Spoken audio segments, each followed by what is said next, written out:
You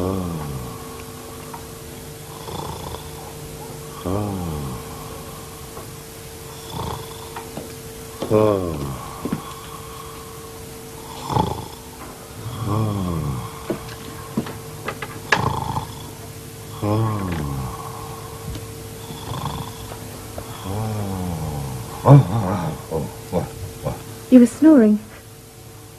You wake me up to tell me that? I woke you up to tell you I'm going shopping. Oh, then my snoring won't disturb you. Is there anything you want? Yes, an amplifier for the next time I snore. Look, I've got to go. Is there anything you want from the shops? Yes, there is. New pair of legs, new back, and new brain. You're not writing this down. Look, make it easier for you to remember. See if you can get a whole new me. You were tempted to say, I wish I could, weren't you? Well, when you're in this sort of mood... I was asleep when you came in. You can't be in a mood when you're asleep. Well, go back to sleep then. I daren't. Why not? I was dreaming. I was dreaming I was 18 again, but I was a sultan with a harem of 120 beautiful girls. I'd have thought that's the sort of dream you'd have wanted to get back to. They were making excessive physical demands and I was terribly tired. I'm going shopping. If you need anything, Brian's in the study. And then you couldn't have locked the door. He's escaped. Well, he was in his study. Talk to him, Brian.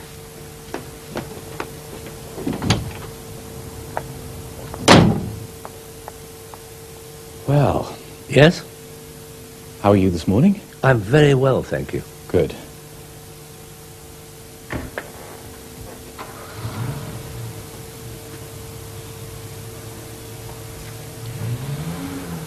I was in the study. We've established that. Working. I didn't think you were playing with your train set. I know it's Saturday, but it's the business, you see. So much to do if you want to keep ahead in the plastics game. Quite right. Rush along the road to success and never stop to admire the flowers. I do have responsibilities. And liabilities in my case. I'll ignore that. Probably best.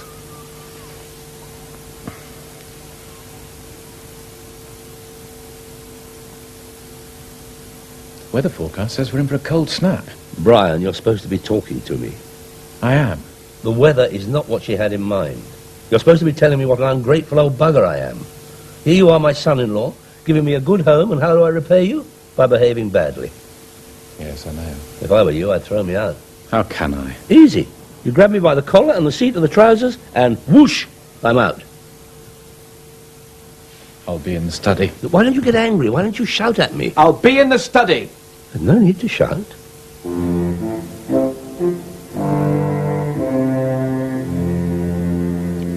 The thing is, I do behave badly. I wouldn't call spilling a few crumbs behaving badly. At home. I was just making a little joke. I'm not in the mood for little jokes. You'd like me to try and think of a big one? No, thank you. Are you going to listen to me being unusually honest or not? I suppose I should. Must rank as a special occasion. I do it on purpose, you know. I'm punishing my daughter and her husband for something which isn't their fault. It's not their fault, I'm old. You haven't just discovered that you're old, have you? Don't know. I hung on to being late middle age for a long time. The rest just crept up on me like a thief in the night. I knew the very day when I was old. It was the day I cycled to the library and walked home. Too tired to cycle? No, I forgot the bicycle. Well, I wouldn't have that problem. Well, you're claiming you've got a good memory? No, I can't ride a bicycle.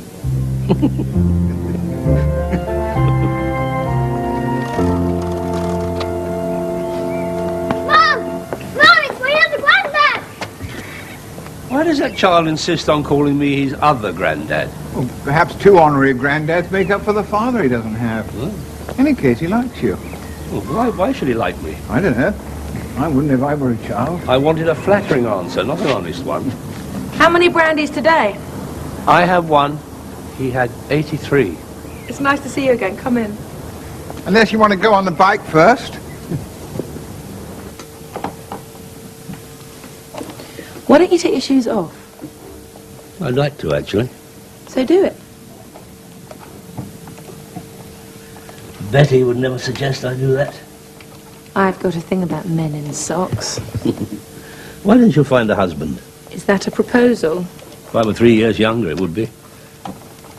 Ellie, Yeah? you know that friend I mentioned to you, the one who asked me to inquire about renting a room here? Yes, I remember. Well, it wasn't a friend. It was me. I know. Oh, I thought I was being so subtle. I wish I did have a room. If someone were to leave... I suppose a murder's a bit obvious. A little. Yeah, just a thought. I'm sure your daughter would miss you. She'd be inconsolable for about half an hour. Perhaps you should try harder to get on with her. I may be her father, but I'm not her type. Now, Harry, he is her type. He takes care in his appearance. He's well behaved. Except when he's drinking brandy with you. I'll ignore that. I wonder if he'd like to swap places. Hello there. Harry? Grandad and I have been drawing. Have you? What have you drawn? Me and Grandad.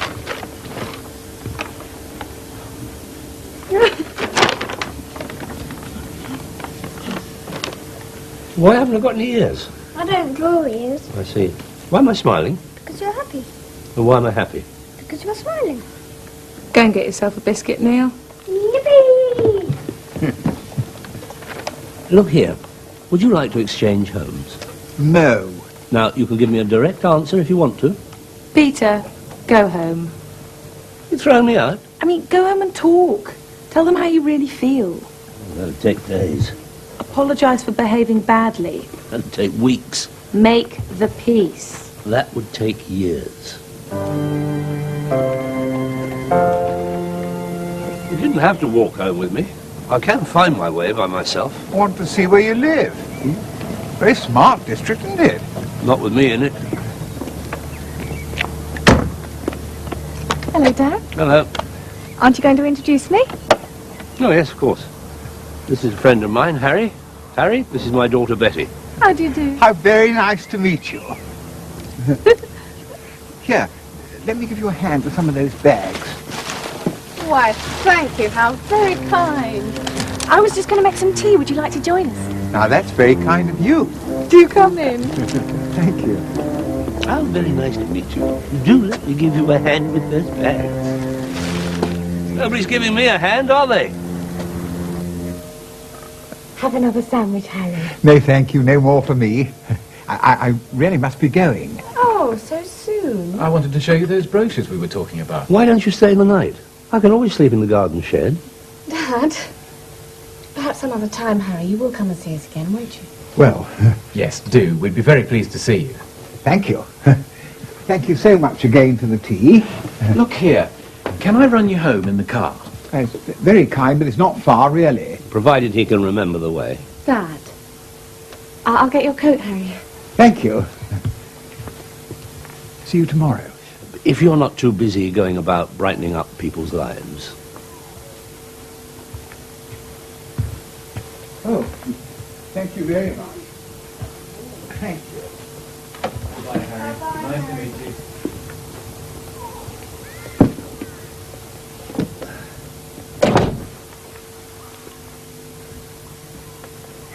What a charming man. Yes, So polite. yes. Usually, you know, when I say I'm in plastics, people don't seem very interested. Well, that's because it's a boring subject. Your friend didn't think so. I wouldn't say, though. He's too well-mannered. Which makes a nice change. Here we go. I simply made an observation. It was a dig. Now, let's not argue, Dad. You should be pleased that we like him. Look, I didn't bring him round here for your approval. But I didn't bring him in. He was whisked from under my nose while I was left with hundreds of bags of shopping. Hundreds? Well, thousands, then. I'll be honest with you, Dad. I don't understand what Harry sees in you. Well, thank you very much. Well, I don't. Or perhaps I'm the dark side of his moon. Perhaps I'm the evil Mr. Hyde to his kindly Dr. Jekyll. Now, don't put yourself down, Dad. Why not? That's what you two are doing. We were only saying what a nice man Harry is. All right, fine. Well, he is. All right! Look, just take this through. Look, Dad, if ever you should take an interest in plastics, it was just a thought. He only has one a year, and that's the best he can do. And don't take it out on Brian. Dad, your feet. Betty, don't state the obvious. I know they're my feet.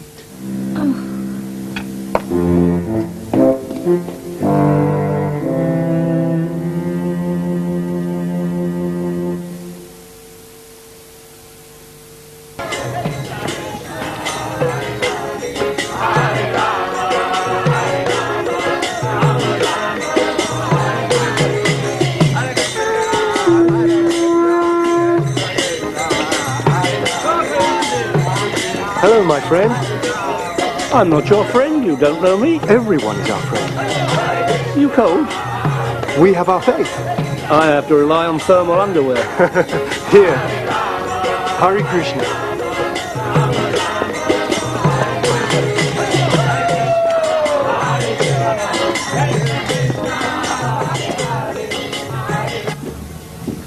You don't mind if I carry on, do you? No. Dry up if you like. Fine. Oh.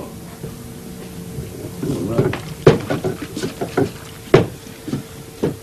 Actually, I wanted a word with Captain Wonderful, Harry. He's out.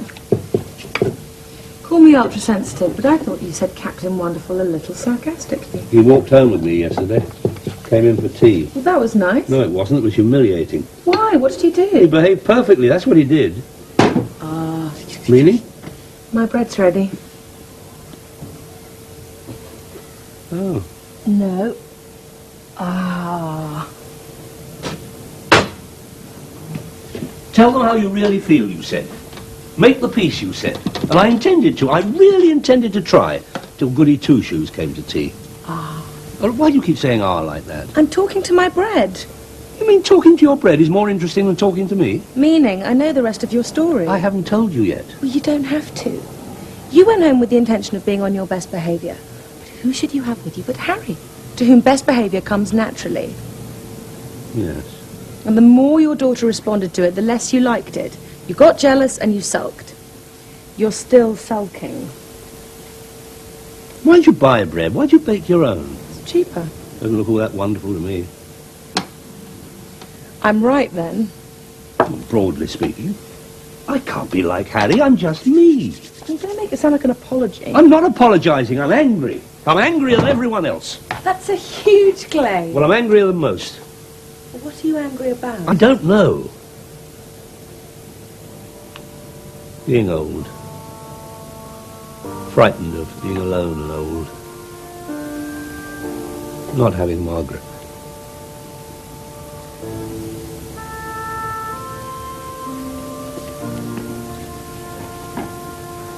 Let's have some bread. I love warm bread. Now, look here. Are you an unmarried mother renting rooms, or are you a psychiatrist in disguise? Just me. What's that supposed to mean? I don't know. You said it first. Here.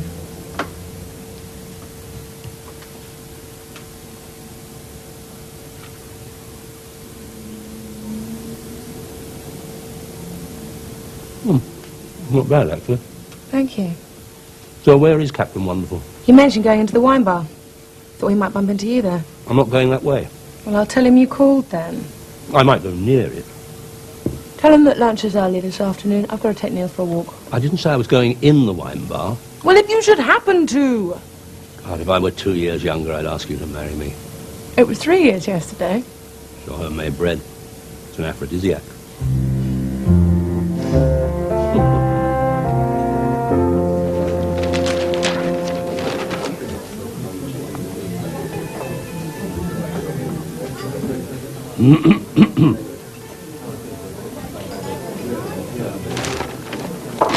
Oh. Good morning. I was just passing. Really? Yes, I wasn't coming this way at all, but Ellie gave me a message for you, so I came in specially. Oh, very kind of you. What was the message? Lunch will be early because she's taking Neil for a walk. Lunch is always early on Sundays because she takes Neil for a walk. She's cleverer than the two of us put together. Only marginally. Oh, yes, only marginally. Brandy, please. Isn't it rather early? I got up early. This is afternoon for me. You behaved abominably at my daughter's house yesterday. I think I'll go now. Why did you have to be so bloody nice? What do you want me to be, nasty? Natural. I was natural. Then you should have put on a performance, shown me in a good light. But no, you had to be a paragon of all the virtues. Thank you. Yeah, you see, you said thank you for me. Miss?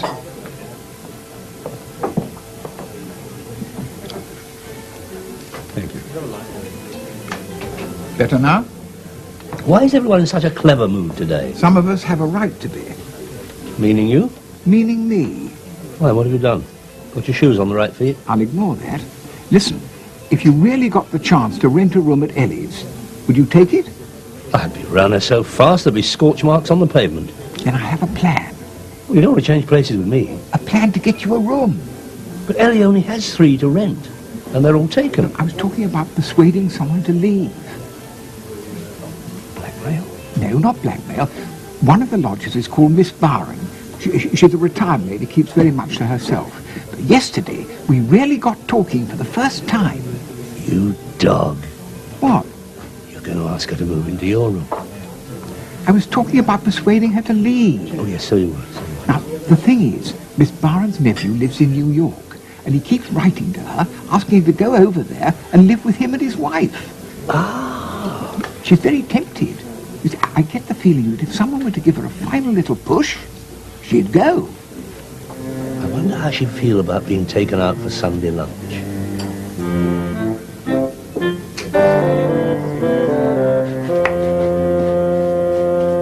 Come on, Harry. What are you up to? I'm not up to anything. You've never shown any interest in Miss Byron before. I've worshipped her from afar. Rubbish. There's nothing wrong in taking her to lunch, is there? I just find it suspicious. Why? Because you said Peter's going too. You'd find that very hurtful. I doubt it. She's a very nice lady, Miss Byron. You just be careful with her. We're not planning to sell her to white slavers. I'm ready. You look very elegant, Miss Byron. You must call me Pickles. Pickles? It's my pet name. My family always used to call me Pickles. How charming. Where's my other escort? At the restaurant. Awaiting your arrival with bated breath. Oh, how sweet. He's a sweet man. Shall we go?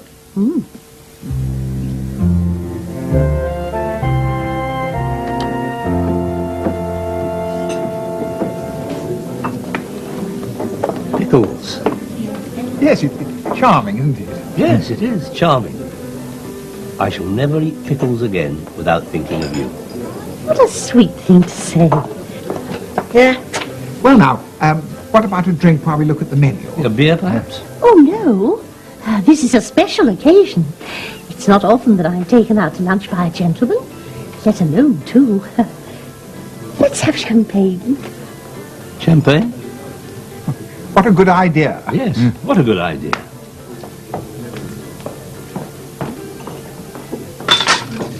I don't know if I mentioned this, Peter, but Miss Pickles is thinking of emigrating to the United States. What an extraordinary coincidence. Why? Are you thinking of emigrating too? No, I've just come back. My nephew and his wife live in New York. That is incredible, because New York is where I have just come back from. New Amsterdam, The originally. Big Apple. Is it wonderful? Is it wonderful?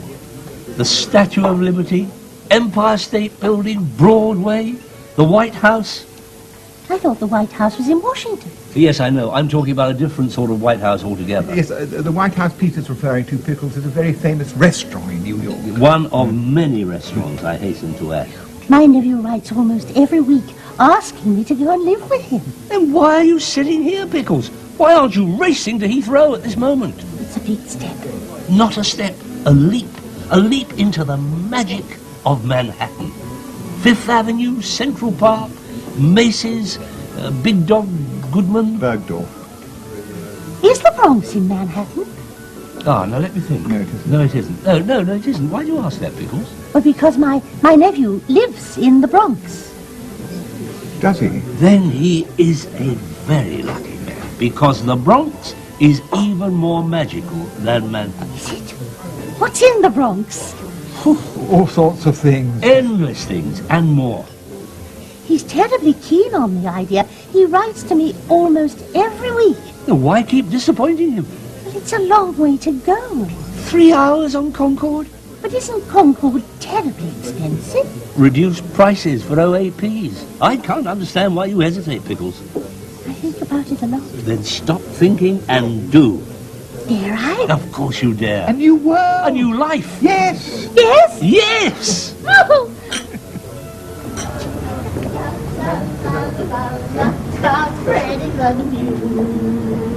I believe it today. I want to be a part of it.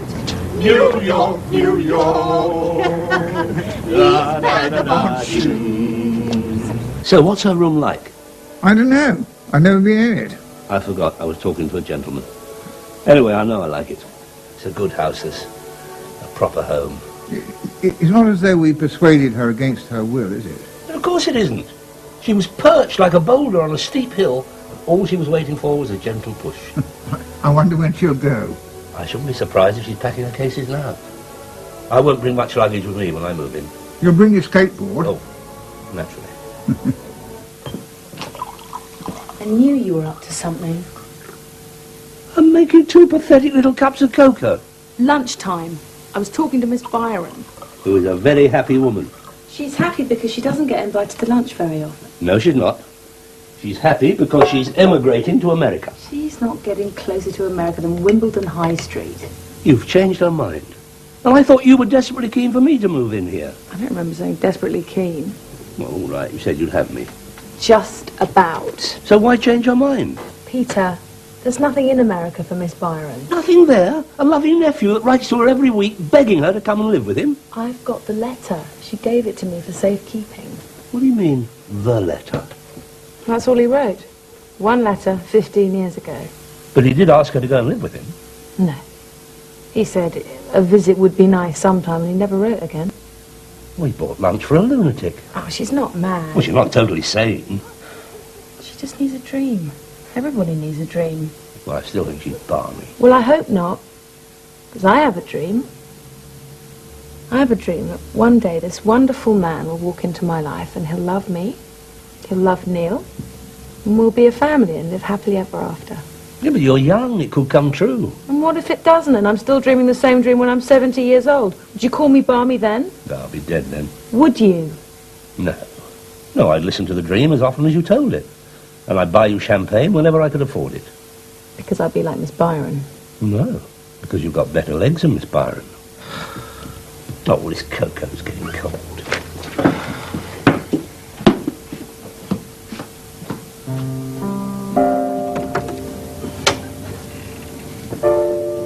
A music student has the other room. He practices the violin a lot. Perhaps if I bought a drum kit. Bit obvious. No, perhaps me ever getting a room here should be our dream. We don't have that long to dream it. That's true. Good night, Harry. Night, Peter. Thank you for lunch, you naughty man. Pleasure. My nephew will write again next week. I'll tell him that this time I've really decided. Yes, you do that. Sweet dreams, Pickles.